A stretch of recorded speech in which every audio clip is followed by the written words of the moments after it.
आप सभी का मेरा लेक्चर नंबर 32 में स्वागत है। तो देखिए, किसी बच्चे ने मेरे से कमेंट बॉक्स में कुछ एक न्यूमेरिकल और पूछे हैं जिनको मैं आपको अपनी अगली क्लास में हल करा देता हूं। तो ध्यान दीजिए, आप निकाल लीजिएगा अपना पेज नंबर 53। पेज नंबर 53 पर एग्जाम्पल नंबर आप देखिएगा 3.5। ठीक है, तो ये किसी बच्चे ने मुझसे पूछा है, न्यूमेरिकल उससे नहीं हुआ है, तो आप ध्यान दें। कह रहा है न्यूमेरिकल में कि दो आवेश हैं, एक का नाम प्लस क्यू तथा माइनस क्यू चित्रानुसार व्यवस्थित हैं। चित्र दे रखा है, मैं आपके सामने चित्र बना रहा हूं, तो आप देख लीजिएगा। सॉल्यूशन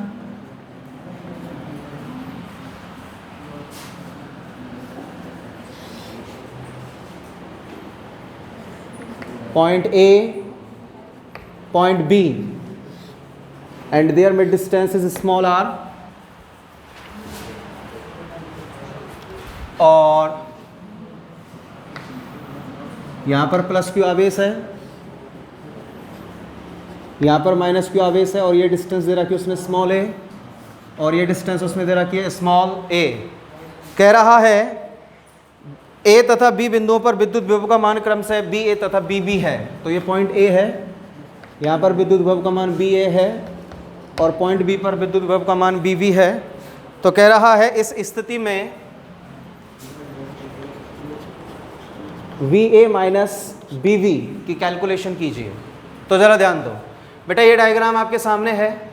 आपको पॉइंट ए और पॉइंट बी दोनों के मिड में जो पोटेंशियल जो इलेक्ट्रिक पोटेंशियल जो उत्पन्न हो रहा है, उन दोनों का हमें डिफरेंट याद करना है। तो सबसे पहले बेटा मैं प्लस क्यू आवेश के कारण बिंदु ए पर, और फिर माइनस क्यू आवेश के कारण बिंदु ए पर विभव निकालूंगा। फिर बिंदु बी पर एक बार प्लस क्यू आवेश के कारण और एक बार माइनस क्यू आवेश के कारण, और जो टोटल पोटेंशियल आएगा उन दोनों का हम क्या निकाल लेंगे, अंतर निकाल लेंगे, तो वैल्यू निकल कर आ जाएगी। तो ध्यान दीजिएगा, नंबर 1 सबसे पहले प्लस क्यू आवेश के कारण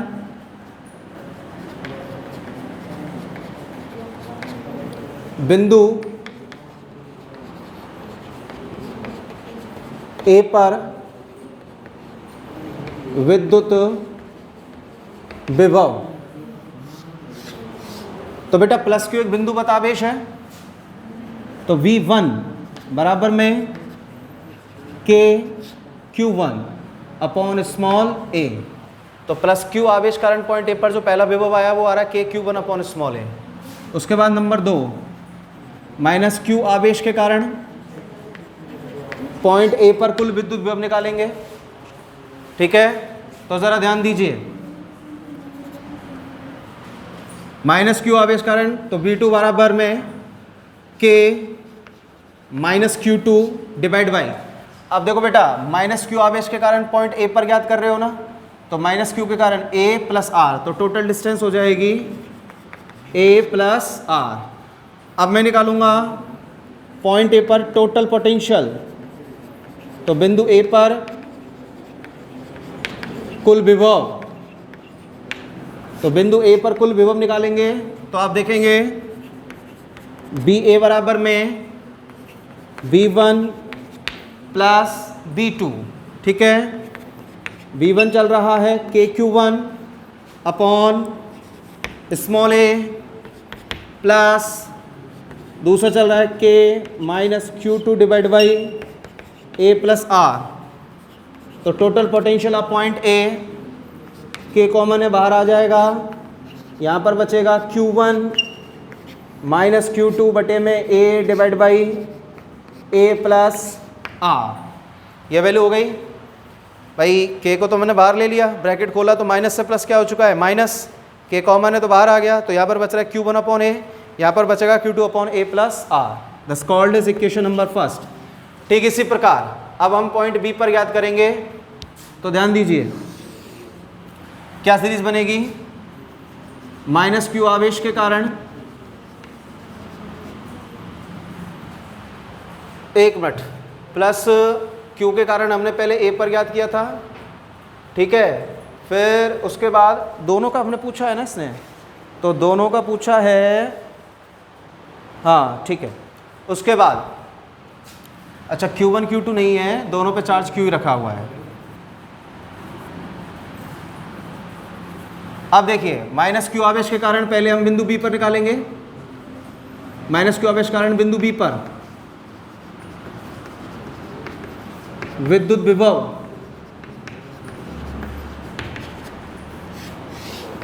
तो देखो पहला माइनस क्यू आवेश कारण, तो B1 कितना आ जाएगा भैया, K minus Q upon distance कितनी दे रखी है, small a। Equation number third, इसको दे दीजिए फर्स्ट, इसको दे दीजिए ओहो, इसको फर्स्ट मान लिया है, कोई बात नहीं। उसके बाद प्लस क्यू आवेश के कारण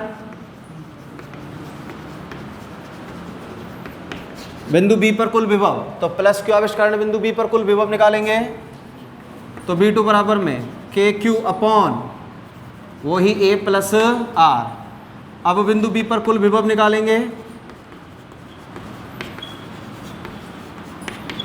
बिंदु बी पर कुल विभव, तो BB बराबर में V1 प्लस B2, ठीक है ना। तो BB बराबर में मैं पहले V2 का मान लिख देता हूँ, KQ upon A plus r, अभी नेगेटिव है इसलिए मैंने minus KQ upon small a। BB बराबर में KQ को बाहर ले लो, 1 upon A plus r minus 1 upon A। यहाँ से भी चाहो तो आप Q को बाहर निकाल सकते हो, तो यहाँ पर तो मैंने केवल K को ही ले रखा था, तो BA बराबर में KQ 1 upon A minus 1 upon A plus r. अब देखो पॉइंट A पर टोटल पोटेंशियल आ गया है, ये पॉइंट B पर टोटल पोटेंशियल आ गया है।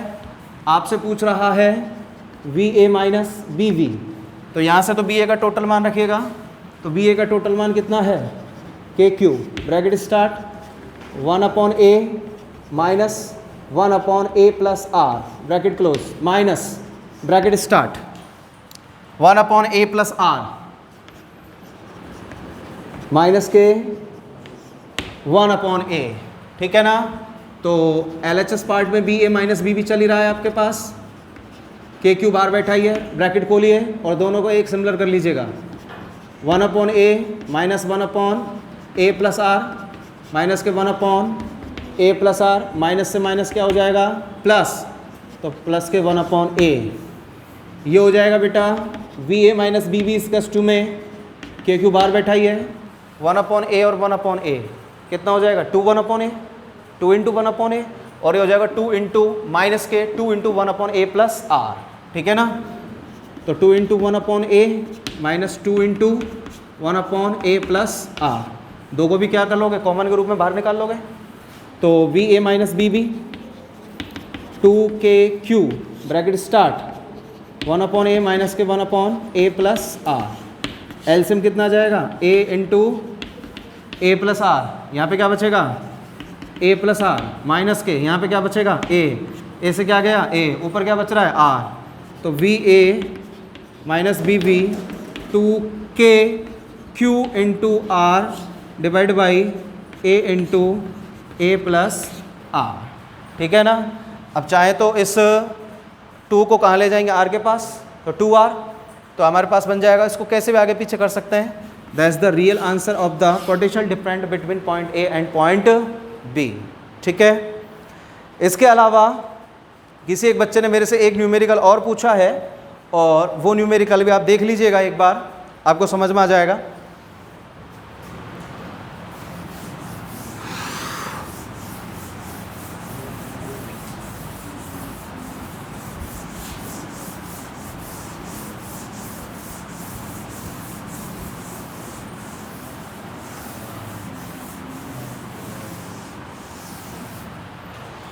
देखिए एग्जाम्पल नंबर 3.4, एग्जाम्पल नंबर 3.4 देख लीजिएगा सभी।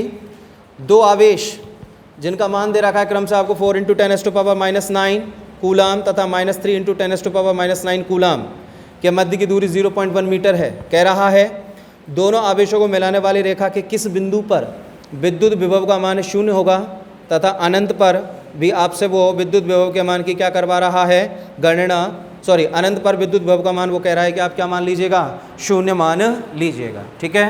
तो देखिए भाई क्वेश्चंस को पढ़ लीजिए एक बार। दो आवेश हैं solution. First charge Q1 is equal to में आपको दे रखा है 4 इंटू 10⁻⁹ कूलाम, ये दे रखा है। दूसरा उसने दे रखा है Q2 इज इक्वल टू में -3 इंटू 10⁻⁹ कूलाम, ठीक है। कह रहा है दोनों के मध्य की जो दूरी है वो आपको दे रखी है 0.1 मीटर, यानी कि there mid distance is equal to में 0.1 मीटर, ये दे रखी है। कह रहा है कि इन दोनों आवेशों को मिलाने वाली रेखा के किस बिंदु पर विद्युत विभव का मान कितना होगा, 0 होगा। जबकि वो कह रहा है कि अनंत पर विभव का मान कितना मान लीजिए 0, मान क्या लीजिए होता ही है 0, ठीक है ना। तो एक क्वेश्चन हमें कुछ इस प्रकार से दिया गया है कि दो चार्जेस दिए हुए हैं और दोनों के नेचर को डिफरेंट दिया है, दोनों के परिमाण को अलग दिया है, और कह रहा है कि दोनों आवेशों को मिलाने वाली रेखा के किस बिंदु पर विद्युत विभव का मान कितना होगा, 0 होगा। तो इसकी जो अगर हम रियलिटी देखें इस न्यूमेरिकल की, तो आपको पता चलेगा, आप इसको डायग्राम में रिलोडेड करो एक बार। तो ये जैसे कि मान लीजिए पॉइंट ए हो गया, इससे 0.1 मीटर की दूरी पर ये पॉइंट बी हो गया, ठीक है। यहाँ पर फर्स्ट चार्ज Q1 आप देख सकते हैं 4 into 10⁻⁹ coulomb, and second charge point B पर है Q2, वो आपको दे रखा है -3 इंटू 10⁻⁹ कूलम, ये दे रखा है। अब वो ये कह रहा है कि इन दोनों के जो मध्य की दूरी है वो 0.1 मीटर है। अब उसने कहा है कि इन दोनों आवेशों को मिलाने वाली रेखा, अब इन दोनों आवेशों को मिलाने वाली रेखा ये हो गई ना, इसके किस बिंदु पर विद्युत विभव का मान 0 होगा, या कहां पर 0 होगा विद्युत विभव का मान। अब मुझे तुम एक बात बताओ यार, आपको ये दो चार्ज दिख रहे हैं कि नहीं दिख रहे हैं। एक कितना दिख रहा है 4 इंटू 10⁻⁹, एक दिख रहा है आपको -3 इंटू 10⁻⁻⁹। दो चार्जेस दिख रहे हैं, दोनों चार्जों की नेचर सेम है या डिफरेंट है। नेचर का मतलब प्रकृति अलग अलग है या समान है, अलग अलग है, क्योंकि एक पॉजिटिव है और एक कैसा है, नेगेटिव है। और इतिहास गवाह है डिफरेंट नेचर के चार्जेस ने हमेशा एक दूसरे को क्या किया, अट्रैक्ट किया है, ठीक है। पहली चीज तो क्लियर हो गई। दूसरी बात, आप एक तरफ आपको Q1 नजर आ रहा है जिसकी वैल्यू आपको दे रहा है कि 4 इंटू 10⁻⁹, और एक आपको दिख रहा है चार्ज Q2 जिसकी वैल्यू आपको दिख रही है -3 इंटू 10⁻⁹। क्या दोनों का परिणाम समान है, क्या नहीं है ना, दोनों डिफरेंट है। बड़ा कौन सा नजर आ रहा है आपको, भाई मुझे तो मेरी आंखों से Q1 Q2 से बहुत ज्यादा अधिक बड़ा दिख रहा है। Q1 जो चार्ज है वो Q2 से बहुत अधिक बड़ा दिख रहा है, दिख रहा है भाई, ये धनात्मक वैल्यू और ये नेगेटिव वैल्यू है क्या नहीं है ना। अब ऐसा तो है नहीं कि भाई ये छोटा होने के बावजूद भी इस बड़े आवेश को इधर फेंक देगा, पॉसिबल है क्या, नहीं है। ऐसा भी नहीं है कि ये बड़ा है तो इसको भी इधर फेंक देगा, नहीं, इसको इधर फेंक देता। ये फेंकने का मतलब प्रतिकर्षित कर देता, कब कर देता, जब यहां पर ये माइनस नहीं होता, अर्थात सेम चार्ज होती तो इसको क्या करता, रिपल करता। लेकिन छोटा है, छोटा होने के बावजूद भी अपोजिट नेचर का है, तो ऑब्वियस सी बात है बड़ा वाला पहलवान इस छोटे वाले पहलवान को अपनी ओर आकर्षित कर लेगा कि नहीं कर लेगा, खींच लेगा ना अपनी ओर, खींच लेगा। तो वो यहां से इसको खींचना स्टार्ट करेगा और कहां पर आकर इसको टोटली आकर्षित कर लेगा, जिस बिंदु पर करेगा वहीं पर पोटेंशियल कैसा हो जाएगा, 0 हो जाना। तो एक तो स्पष्ट हो गया कि भाई कि जो पॉइंट ए है इसके अगर हम बाईं ओर चलें, यानी कि इस साइड में चलें, तो यहां पर तो विद्युत विभव 0 हो ही नहीं सकता। अगर आपसे कोई तर्क पूछे कि क्यों नहीं हो सकता, तो आपको उसको लॉजिक दे सकते हो कि सर पहली बात तो जो Q1 चार्ज है वो Q2 से बहुत अधिक बड़ा है, दूसरा बड़ा होने के बावजूद भी दोनों की जो नेचर है वो कैसी है सर, डिफरेंट है। अब Q1 इससे बड़ा है किससे, Q2 से, इसकी नेचर भी डिफरेंट है, तो ऑब्वियस सी बात है सर इसको अट्रैक्ट करेगा, और अट्रैक्ट इस मिड एरिया में तो करेगा ना, तो बाईं ओर करेगा ना ही दाईं ओर करेगा, मिड एरिया में तो करेगा ना। अब मिड एरिया में करेगा तो एक चीज तो मान लो कि ए और बी के मध्य कोई ऐसा बिंदु होगा जहां पर विद्युत विभव का मान कैसा होगा, 0 होगा, ना तो वो बाईं ओर होगा ना ही वो इधर की ओर दाईं ओर बढ़ेगा। किसके कारण, Q1 चार्ज इस कारण।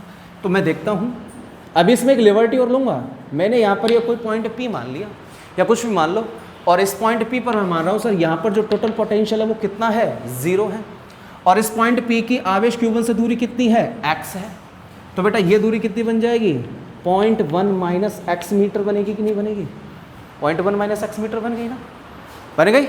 तो टोटल हमें डिस्टेंस ज्ञात करनी कितनी दूरी पर है, यानी कि x मानी तो चाहिए कि पॉइंट P की चार्ज Q1 से कितनी दूरी है कि जहां पर विद्युत विभव कितना हो गया, 0 हो गया, ये तो निकालना है मेरे को। तो मैं यहाँ पे कह सकता हूं सर टोटल पॉइंट BP बराबर में कितना हो गया, 0। For example I am suppose the imaginary part of according this numerical कि सर पॉइंट पी पर टोटल पोटेंशियल कितना है, 0 है। तो बेटा पॉइंट पी जो कि टोटल पोटेंशियल है किस किस के कारण, पॉइंट चार्ज Q1 के कारण और पॉइंट चार्ज Q2 के कारण, जो टोटल विभव निकल रहा है वो मैंने पॉइंट पी पर 0 मान लिया है। तो मैं जानता हूं सर BP बराबर में कितना हो जाएगा, BA प्लस BB। भाई दोनों के योग के बराबर ही तो होगा। अब BP बराबर मेरे को कितना दे रखा है, 0 दे क्या रखा है, माना है मैंने, माना है ना। तो 0 बराबर में VA प्लस BB। अब मैं से BB का ट्रांसफर करूंगा तो BA बराबर में कितना निकल कर आ जाएगा, माइनस के BB आ गया। अब ये दोनों के दोनों पॉइंट चार्ज है और पॉइंट चार्ज के कारण जो इलेक्ट्रिक पोटेंशियल का फंक्शन होता है वो होता है KQ/R। बोलो होता है कि नहीं होता है, आ जाइए मान रख रहा हूं मैं। तो BA माइनस BB, ठीक है भाई। अब देखो भाई सॉरी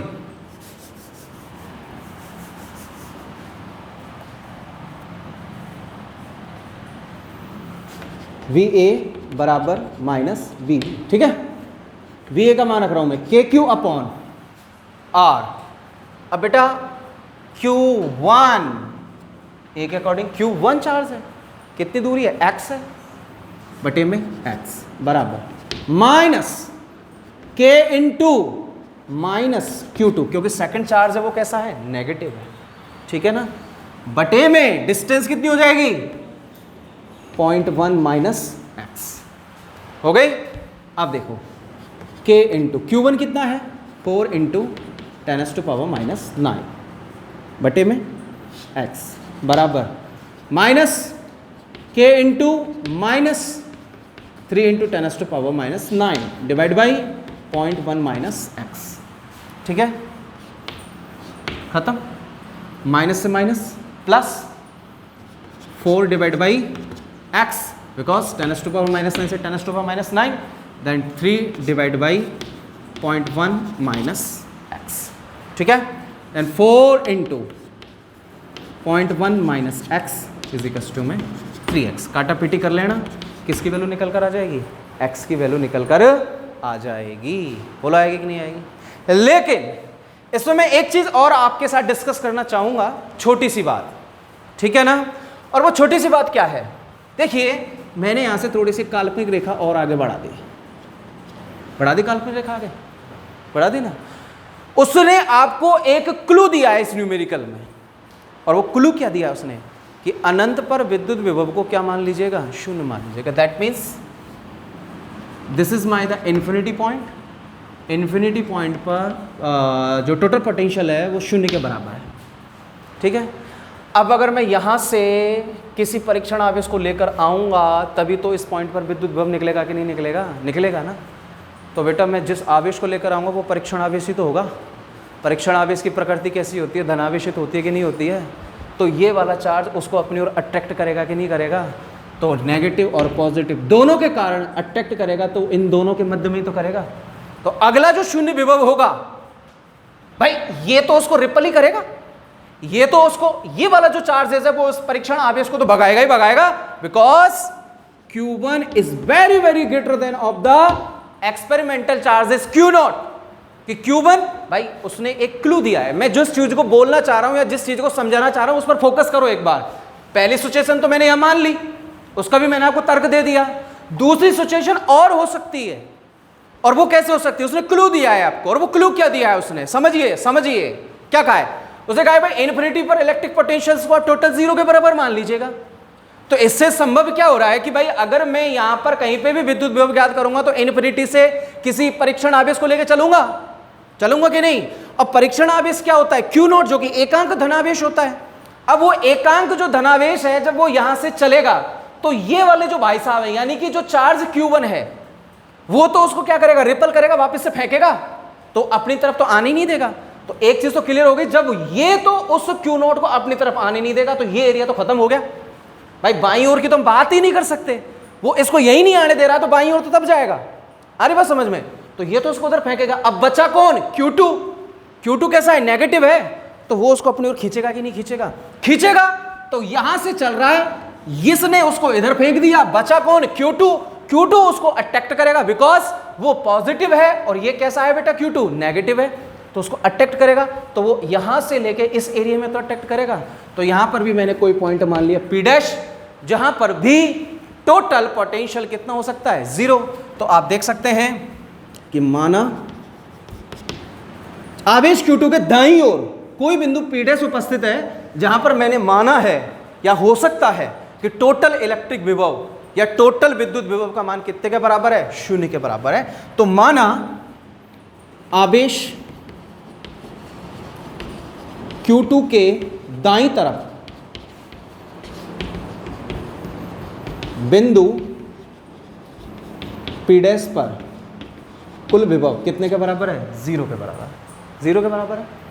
तो बेटा BP डैश बराबर कितना हो जाएगा, 0। रीजन पता चला कि नहीं चला सबको, यहां पर क्यों 0 हो सकता है, BP डैश बराबर 0। तो as it is same conditions apply होगी, BP डैश बराबर में VA प्लस BB, ठीक है ना। तो एक बार तो पॉइंट P पर आवेश Q1 के कारण विभव निकालेंगे, एक बार Q2 के कारण निकालेंगे, पक्षांतरण कर लेंगे और जो दूरी है वो निकल कर आ जाएगी भैया कितनी दूरी पर। जैसे जो प्रोसेस आपने यहाँ अप्लाई किया है सेम वही प्रोसेस कहाँ अप्लाई हो जाएगा, यहाँ अप्लाई हो जाएगा और आपके पास वैल्यू निकल कर आ जाएगी। तो उम्मीद करता हूँ कि जिन भाई साहब ने भी मुझे न्यूमेरिकल भेजे हैं उनके समझ में आ गया होगा, ठीक है ना। उसके बावजूद भी आप इन न्यूमेरिकलों को करते रहिए, करते रहिए, दिखावा मत कीजिए, एक्टिंग मत कीजिए, पढ़िए। क्योंकि आजकल एक बहुत गजब ट्रेंड चल रहा है बच्चों में लाइब्रेरी में जाकर पढ़ने का, कि सब कोरोना चल रहा है तो लाइब्रेरी में जाकर पढ़ लो। आपको एक छोटा सा उदाहरण देता हूँ चलती क्लास में ही, ध्यान रखना हमेशा अपनी लाइफ में नोट करना कि 100% में से 75% गुमराह करते हैं अपने गार्जियंस को और खुद को गुमराह करते हैं। लाइब्रेरी में जाकर पढ़ते हैं, मान लीजिए किसी लाइब्रेरी में से कोई एक बच्चा पढ़ लिख कर IAS ऑफिसर बन गया, तो हमारे दिमाग में गलतफहमी आ जाती है कि हमें उसी लाइब्रेरी में जाकर पढ़ना है, हम सब IAS ऑफिसर बन जाएंगे। तो पढ़ने का दिखावा मत करो, एक्टिंग मत करो, पढ़ो। हमें किसी को दिखाना नहीं है कि मैं 9 घंटे पढ़ रहा हूँ, मैं 10 घंटे पढ़ रहा हूँ, मैं 25 घंटे पढ़ रहा हूँ, कि साहब मैं इन्फिनिटी टाइम तक पढ़ रहा हूँ, अनंत काल तक पढ़ रहा हूँ। हाउ कैन दिस पॉसिबल, अनंत काल तक पढ़ रहा हूँ, मैं नहीं पढ़ सकता। लेकिन मेरा केवल इतना सा कहना है कि मैं अगर 1 घंटे भी पढ़ रहा हूँ ना तो वो ईमानदारी से पढ़ रहा हूँ, तब जाकर ये हाउ बिलाऊ जो मैं लिखता हूँ ये आपके खोपड़ी में बैठेगा और एक इंटरेस्ट क्रिएट होगा। तो इससे यही सीख मिलती है कि पढ़ने का दिखावा ना करें, पढ़ें, तब जाकर लाइफ में कुछ आप आगे बढ़ सकते हैं। और 95%, 96%, 99%, 100%, 2000%, 10,000% की तरफ मत भागिए, अपने बेस को क्लियर कीजिए। मैं ये नहीं कह रहा कि परसेंट मत बनाओ, परसेंट बनाओ खूब। मैं तो ये कह रहा हूं 107% बनाओ, 100 को भी क्रॉस कर दो, बोर्ड को चैलेंज कर दो, इतनी परसेंट बनाओ। लेकिन उन परसेंटों का भी क्या लेना देना है कि जहां पर हमने रटकर नंबर लाए हैं वहां पर भी ये परसेंट कोई काम नहीं देंगे।